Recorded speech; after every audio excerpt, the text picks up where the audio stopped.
Hello la famille, bonjour à toutes et à tous, j'espère que vous allez bien. Alors ça fait un petit bail que j'ai pas tourné de vidéo sur mes séries de me rattraper et en même temps je vais essayer de finaliser ce projet. Donc sans plus tarder, normalement j'ai déjà commencé une série de vidéos sur comment devenir un bon technicien. Ok, donc présentement j'en ai juste fait trois. Et dans ces trois, j'ai énuméré sur la première vidéo les 9 points essentiels qui sont un peu énumérés là. Ça, c'est bien sûr à mon avis, hein. Mais là, après, quand on essaie de faire plus de recherches dans Google et tout, sur Google et tout, on va trouver qu'il y a beaucoup plus de détails. Donc moi, je suis Mamadi Diaouné, je suis administrateur IT au sein de l'entreprise multinationale. Donc j'essaie vraiment de donner le maximum de moi et de partager avec vous tout ce que j'ai eu à rencontrer comme difficulté, comme expérience. Donc je vais partager cela avec vous. Donc là présentement, j'ai commencé par le réseau informatique. Donc dans le réseau informatique, j'essaie d'énumérer un peu ici c'est quoi le réseau informatique, les types de réseau informatique qu'on peut retrouver. Et en même temps, j'essaie de faire une vidéo sur c'est quoi la différence entre le pare-feu et le proxy. Donc là aujourd'hui, on va essayer de voir. euh, alors j'ai essayé de préparer ici un petit support pour me faciliter la tâche dans mes explications. Donc je vais être plus méthodique et plus précis dans mes explications. Donc là aujourd'hui on va voir tout ce qui est le modèle existant dans le réseau. On va voir le modèle OSI, le modèle TCP/IP. Ensuite on va essayer de voir la différence entre les deux modèles, d'accord? Et ensuite, on va essayer de voir comment est-ce que les paquets, ou disons les PDE, les protocoles data units, ou si vous voulez, les données sont transitées entre les différentes couches. Ok? Et après, je vais essayer de vous expliquer un peu sur l'encapsulation et la désencapsulation de façon brève et de façon claire. Donc je ferai de mon mieux et après sur une autre vidéo je vais vous expliquer sur l'adresse IP, les types d'adresses IP existantes. Je vais essayer de vous expliquer aussi euh, c'est- euh, pourquoi le IPv4, pourquoi le IPv6 et en même temps je vais essayer de vous expliquer de façon brève l'entête IP. Parce qu'à travers l'entête IP, on peut vraiment avoir plein d'informations et résoudre des problèmes dans dans le troubleshooting du réseau informatique. Donc, on y va, let's go. Alors, pour parler des modèles existants, il faut d'abord savoir, ou plutôt rappeler la définition du réseau informatique. Donc, de par sa définition, on avait dit dans ma deuxième vidéo que le réseau informatique, c'est l'ensemble des systèmes informatiques. Donc, quand on dit système informatique, il y a plusieurs sources d'imprimantes, serveurs, ainsi de suite, ces équipements-là qui sont interconnectés entre eux. Donc, quand on dit aussi interconnectés entre eux, il y a plusieurs types d'interconnexions, mais en l'occurrence, il y en a deux, soit filières ou non filières. Ok? Donc, ces équipements qui sont interconnectés entre eux, c'est pour le but, je m'excuse, d'échanger des données, soit des ressources ou des données. D'accord? Donc, lors de ces échanges de données ou de ressources, ils vont utiliser ici des modèles. Ok? Donc là, nous, on a deux modèles. On a le modèle OSI et on a le modèle TCP/IP. D'accord? Donc, il s'agit d'une représentation simplifiée, soi-disant couche, représentant les bits transférés dans un contenu lisible. D'accord? Donc, comme je vous l'ai dit, lors de la transmission de ces données, soit sur Internet ou à travers l'OSI, donc ils vont échanger ces données. Et ces données, soit ils vont utiliser le modèle OSI ou le modèle TCP/IP. Donc, quand on revient un peu sur le modèle OSI, c'est quoi le modèle OSI? Donc, c'est Open System Interconnection, ok? Mais le plus souvent, il est appelé modèle de couche ISO/OSI. Donc, c'est un modèle de référence pour un premier temps Pourquoi un modèle de référence? Parce qu'il permet ici de décrire et de définir la communication entre les systèmes. Et en même temps aussi, on dit que c'est un modèle qui a 7 couches. Okay? Et en même temps aussi, c'est un modèle aussi de standardisation. D'accord? Donc ce modèle ici, il nous permet ici de, comme la définition, de décrire et de définir la communication entre les systèmes. Point barre. Et en même temps, c'est voilà, ça déjà, je l'ai déjà énuméré. Donc OSI signifie modèle d'interconnexion des systèmes ouverts. Donc cela a été publié par l'Union internationale des télécommunications et l'Organisation internationale de normalisation ISO. Donc le plus souvent, vous allez voir que le modèle OSI, il est toujours rattaché ISO/OSI. Parce que voilà, le modèle OSI est souvent appelé modèle de couche ISO-OSI. D'accord? Donc, en résumé, c'est un peu ça. Donc, le modèle OSI, c'est un modèle standard. Ok? C'est un modèle qui a 7 couches. Et c'est un modèle ici qui nous permet de décrire la communication entre les systèmes. D'accord? Donc, c'est un peu ça. Et après, on a le modèle TCP/IP. Donc, le modèle TCP/IP qui veut dire Transmission Control Protocol, Internet Protocol. Donc, c'est un terme générique désignant de nombreux protocoles réseau. D'accord? Donc, le modèle TCP/IP, c'est un modèle qui nous permet ici, on peut dire c'est un modèle de référence pour Internet, en résumé. C'est un modèle de référence pour Internet. Parce que Internet se base ici sur le modèle TCP/IP. Alors, on va voir un peu plus loin pourquoi le TCP/IP est utilisé par Internet. D'accord? Donc, un peu en bas, on va voir cela. Et en même temps, on a dit que les protocoles sont responsables, les protocoles sont responsables de la communication et du transport des paquets de données sur Internet. Ok? Et en même temps aussi, il faut savoir que le modèle TCP/IP ce n'est pas seulement ces deux protocoles ce n'est pas seulement ces deux protocoles qui sont inclus dans le TCP/IP, mais plutôt c'est carrément comment on appelle ça? C'est un terme générique pour toute une famille de protocoles. Parce que quand on prend le TCP, on a le IP, donc dans le IP, on en a plusieurs. D'accord? Donc le TCP/IP, c'est vraiment toute une famille de protocoles qui est à l'intérieur du TCP/IP. Mais en résumé, le TCP/IP, c'est un modèle de référence pour Internet. Donc ça c'est clair. En même temps, les tâches les plus importantes pour le TCP/IP, c'est quoi? C'est l'adressage logique via le IP. Okay? Parce que quand on parle ici des adressages logiques, on a soit l'adresse l'adresse IP publique, l'adresse IP privée. Donc on a ça. On a soit le routage via le IP, par exemple quand on prend les protocoles de routage, soit le RIP, le SPF, EJRP, BGP, ainsi de suite. Le IP permet aussi de contrôler les flux d'erreurs et de contrôle via le TCP. D'accord? Donc, n'oubliez pas que la définition de TCP, c'est Transmission Control Protocol. Donc, il transmet les segments, parce que quand on prend le TCP, son PDE, c'est segments. Okay? Donc, il transmet les segments et il permet en même temps de les contrôler jusqu'à de la source vers la destination. Parce que l'objectif, c'est d'envoyer toutes les informations de la source vers la destination. En même temps, ici aussi, il permet aussi de faire la résolution de noms via le protocole DNS, c'est-à-dire le FQDN. D'accord? Donc, c'est un peu ça. Maintenant, après, on a les couches qui sont là. Donc, on a 7 couches pour le modèle OSI. Donc, juste un peu en bas ici, j'ai fait un peu de comparaison. Donc, pour le moment, on va se concentrer sur ça.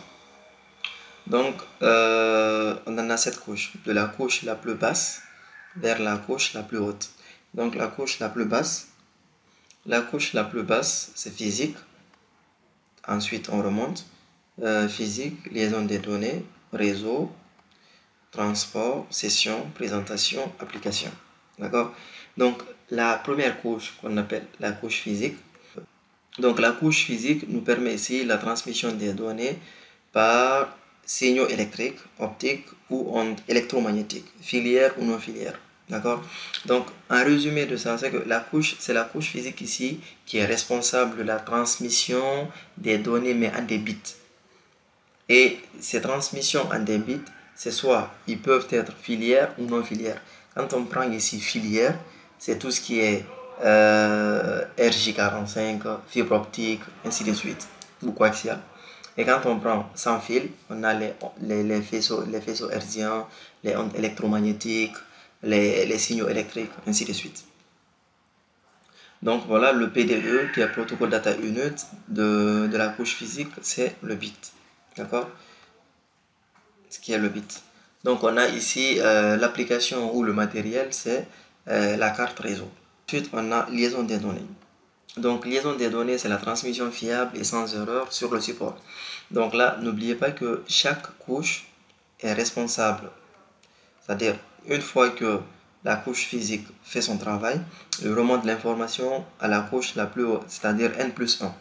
Il remonte l'information vers le N plus 1. Donc, liaison des données, c'est la couche qui est responsable de la transmission des trames de façon fiable et sans erreur. Donc, l'équipement qui est utilisé pour cela, on a les switches ou les bridges. OK? Et aussi, le plus souvent, au niveau de liaison des données, ici, on a les adresses MAC qui est beaucoup plus utilisé, ou le protocole qui est utilisé, c'est le ARP. Address Resolution Protocol, le ARP. D'accord? Ensuite, voilà le PDE qui est la trame. D'accord? Et après, on a la couche numéro 3 qui est la couche réseau. Et cette couche-là permet l'établissement de connexion de la source à la destination. Donc là, le plus souvent, l'équipement qui est utilisé, c'est le routeur. Parce qu'on a dit que le routeur permet ici d'interconnecter deux ou plusieurs réseaux afin d'acheminer le paquet de la source vers la destination en choisissant le chemin le plus optimal. D'accord? Donc ça, c'est le rôle du routeur, et le routeur appartient à la couche 3. Et on a en même temps le switch niveau 3. Parce que le switch niveau 3, il joue deux rôles. Il permet de faire la commutation et il permet de faire le routage. Donc il fait le routage des paquets et il fait aussi la commutation des trames. Donc voilà, c'est un peu ça. Ensuite, on a la couche transport. Donc la couche transport ici, c'est la couche qui nous permet de contrôler de bout en bout des données transférées. Donc les données qui sont transférées vers la session ou vers le réseau, il va prendre ces informations-là. Soit ces informations utilisent le protocole TCP ou le protocole UDP. Donc quand il utilise le protocole TCP, là on fait allusion au segment. Là on parle de segment. Mais quand il utilise le UDP, par exemple le streaming, là on parle de datagramme.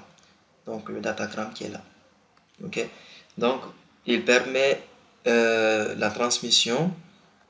Il permet la transmission et de contrôler les informations de bout en bout.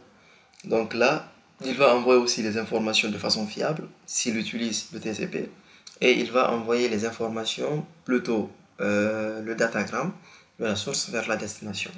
Ensuite, on a la couche session. Donc la couche session, c'est la couche qui permet ici le contrôle de la connexion logique. Donc quand on prend ici le contrôle de la connexion logique, on n'a pas tendance à bien comprendre la définition ou le rôle de la couche session. Mais quand on se base ici sur un logiciel, mais c'est plutôt une interface logicielle, ce n'est pas un protocole, c'est une interface logicielle ici qui permet d'établir les sessions sur un ordinateur en réseau. Okay? Donc c'est ça le rôle de NetBIOS. Donc là, on comprend mieux que au niveau de la session, il va permettre d'ouvrir ici des sessions sur des PC ou sur des ordinateurs en réseau. Donc à chaque fois, le NetBIOS fait ce rôle. Donc, ou bien, quand j'essaie de donner un autre exemple, des sessions, quand on ouvre une session sur un ordinateur, ou quand on ouvre une session par exemple sur Facebook ou sur Google ou sur Gmail, on a plusieurs sessions qu'on peut ouvrir. Donc c'est le NetBIOS qui nous permet de gérer cela. Après, on a la couche présentation, qui est la couche numéro 6. Donc, la couche présentation, elle permet le transfert des données. Donc, le transfert des données peuvent être soit cryptées ou encryptées. D'accord? Donc, c'est la présentation qui permet de faire ça. Et le plus souvent, quand on prend par exemple le JPEG, le PNG, le SSL, le TLS, donc cela est géré par la couche présentation. Donc, il prend l'information et il essaye de présenter l'information tout en transférant, mais en se basant sur le cryptage ou l'encryptage. Et après, on a la couche la plus haute, qui est la couche application, qui permet ici de contrôler et de fournir les fonctions application. Donc, tout ce que, par exemple, quand on est sur Internet et qu'on tape, par exemple, un site web, on a le résultat qui s'affiche devant nous. Donc, c'est à travers la couche application qui permet de gérer cela. Après, on a normalement les trois dernières couches. La couche application, présentation et session. Le PDE est appelé données ou data. D'accord? Donc, c'est un peu ça, les rôles et les couches, les différentes couches existantes pour le modèle OSI. On a la couche application, on a la couche physique, liaison des données, réseau, transport, session, présentation et application. Donc, pour faciliter la compréhension de ces couches, ok, il y a une méthode très simple.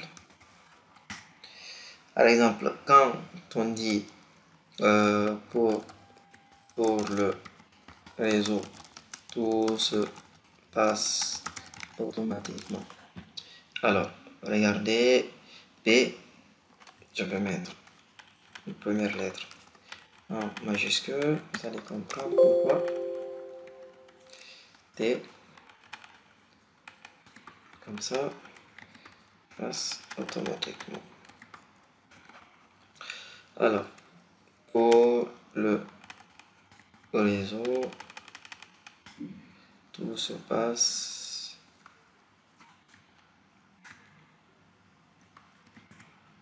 automatiquement. Voilà, donc pour le réseau, tout se passe automatiquement. Donc là, pour, c'est la couche physique. Attendez, je vais faire comme ça. Liaison des données.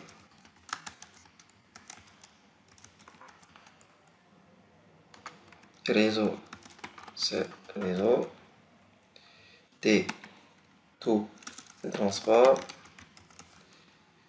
SE, c'est session. Se passe, c'est présentation.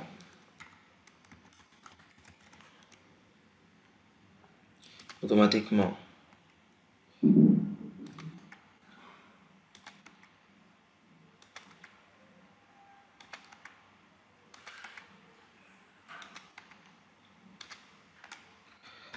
C'est application. Voilà. Physique, liaison des données, réseau, transport, session, présentation et application. Donc pour le réseau, tout se passe automatiquement. Voilà. Pour facilement retenir les 7 couches. Donc après avoir expliqué un peu les différentes couches, leurs fonctions, les équipements utilisés et le PDE, on va essayer de faire une petite comparaison entre le modèle OSI et le TCP/IP. D'accord? Donc, normalement, le TCP/IP, comme on l'a dit, c'est un protocole de communication qui permet aux autres de se connecter à Internet. Donc, c'est un modèle de référence pour Internet. D'accord? Et ce modèle, le modèle OSI, a 4 couches. Ok? Donc, 1, 2, 3, 4. D'accord? Donc, ça, après, on va voir ça aussi. Donc, il fait référence au protocole de contrôle de transmission utilisé dans et par les applications sur Internet. Okay?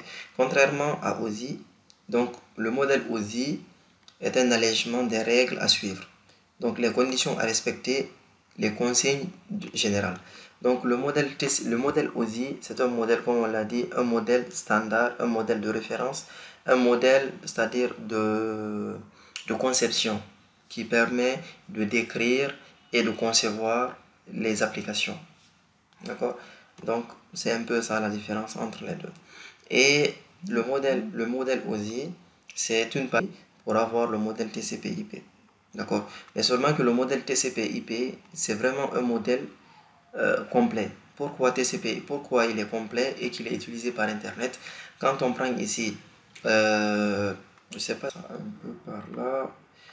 Alors, quand on prend le protocole TCP, qui est égal à Transmission Control Protocol, ok? Donc, c'est un protocole ici qui est connecté, ok? Il est fiable et il est lent. C'est un protocole qui est lent. Il est lent.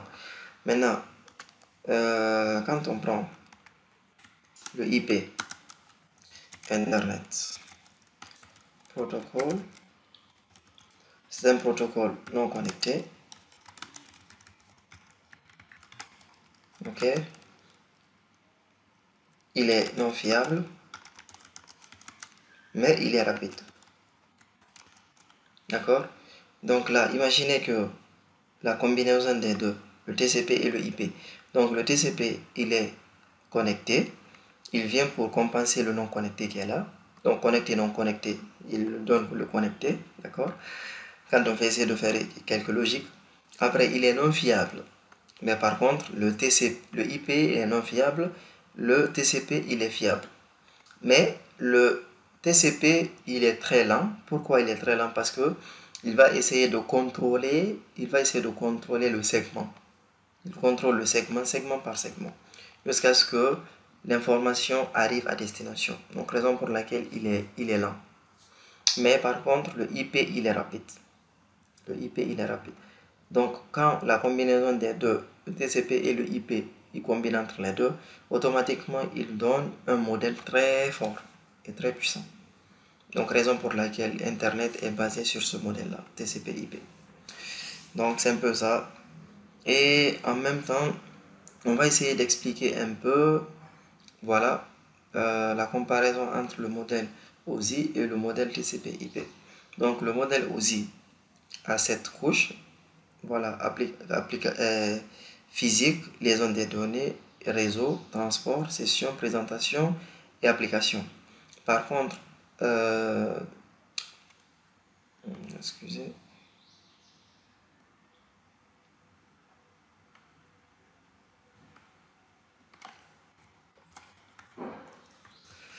Voilà. Donc par contre, on a dit le modèle